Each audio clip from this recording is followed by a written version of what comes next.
seconds.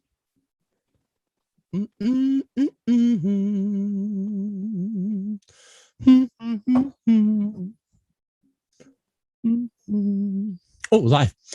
Okay, welcome to, sorry, I was waiting for something else.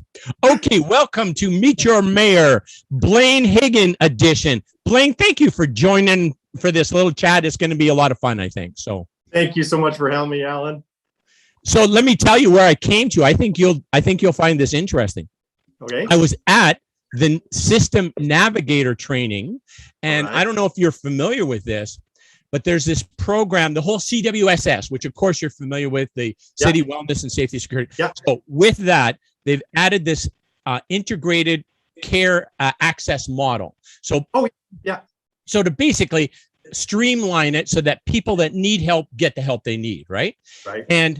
And to facilitate that, they have this System Navigator training. So the System Navigator training is where there's 3 levels to it, but the base level, the level that I'm going to achieve, is basically where I've been taught on the resources that are available in our community.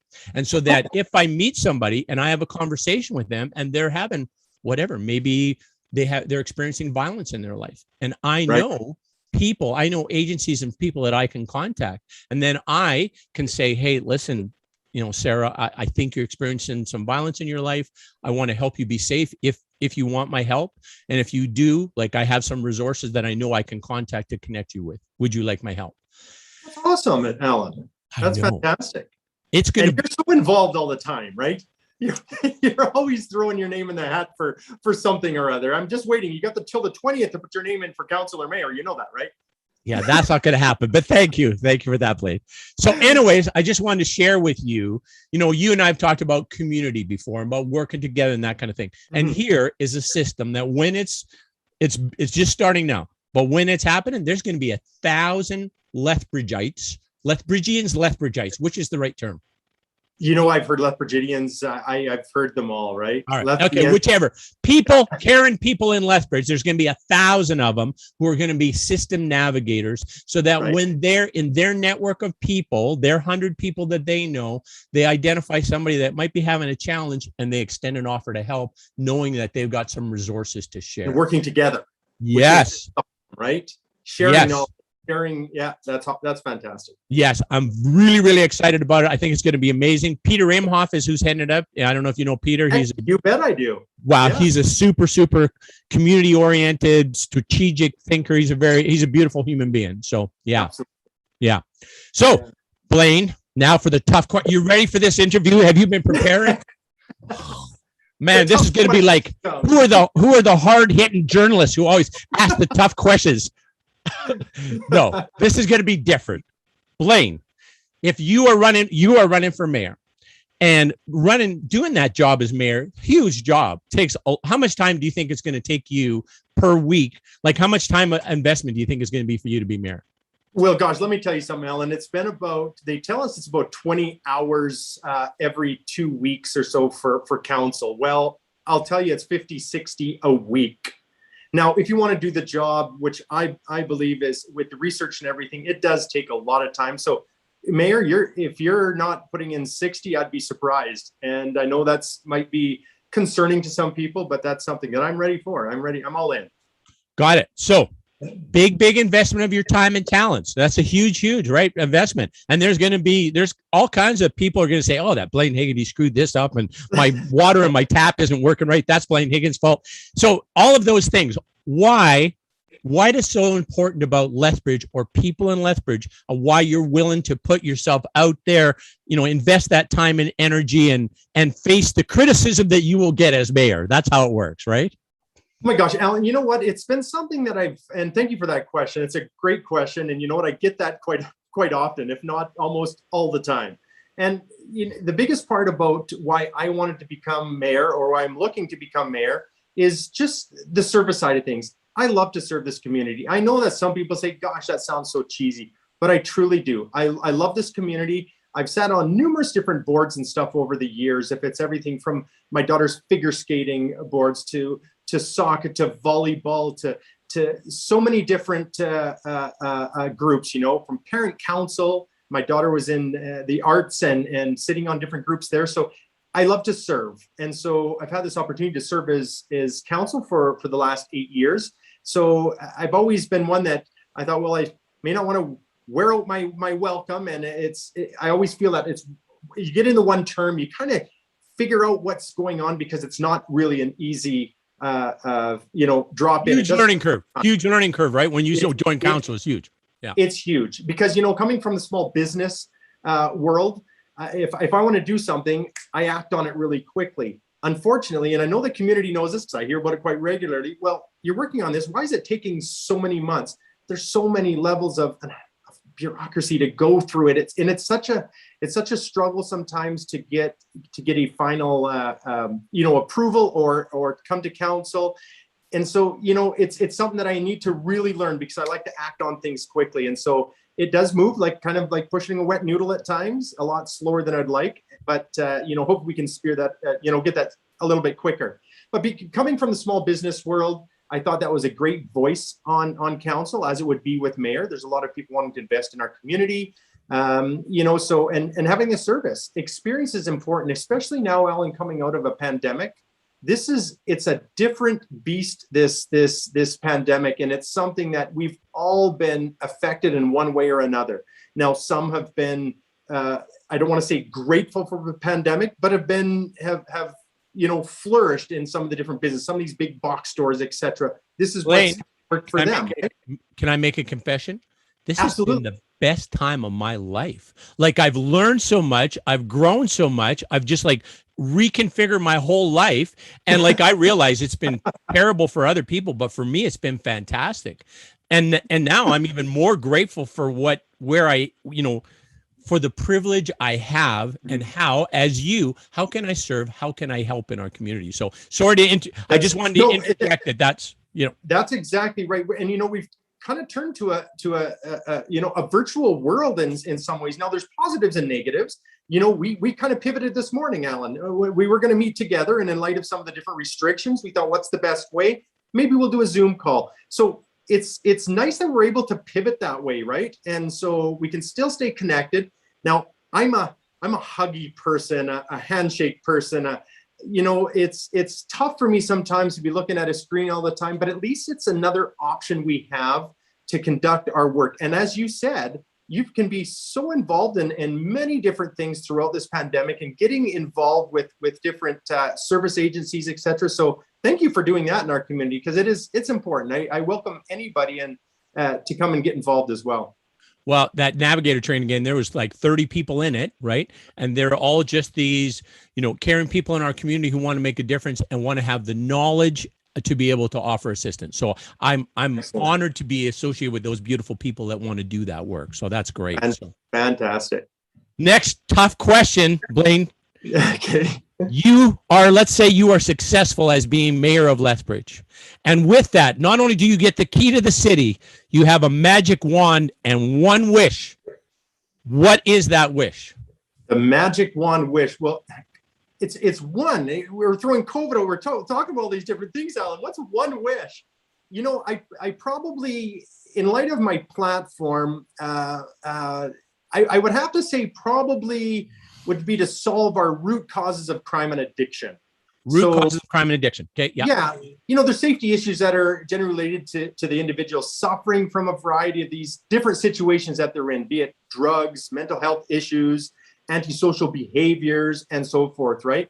And so if I could magically resolve those issues and remove the causes of the root causes of the crime, I think it dramatically would affect the lives of not just those individuals, as we've talked before, but more with the entire community as well. So that magic wand, maybe to get the root of crime and our drug addiction issue that is plaguing our community. Wow. Okay. That's a good choice. Get right to the root of stuff, right? Which Right. I think more succinctly, well, you see if you agree with me. Do you think the root of that is violence? That's what I think it is violence. And it's the way we talk to one another. It's a way that, look lately, this morning I received a few emails, and it's all, oh gosh, I can't believe we're doing these lockdowns again. People are just, there's so much frustration. And, we need to rely on experts through this, right? And I'm sure you realize that I may not always support what is going on out there, but we need to listen to those that have treaded these waters. And you know what? With this particular pandemic, not many people have treaded the waters, so we're learning on a day-to-day basis. But sorry to interrupt you. I had you inject with that. No. It's a valid point. Like, I mean, it's like if you're talking about root causes, and the root causes a lot of times are, in my experience, is one violent act. A man beats a woman. A kid sees the woman getting beat. All right. So now you have the violence for the woman. You have the violence for the child. Both of them are now, they believe that somehow they were responsible for that they're not enough. Right. And then you have a whole cycle of, I'm not enough. I'm a piece of shit. That's what people are telling me. They beat me because I'm not enough, or I'm not. How do they deal with that?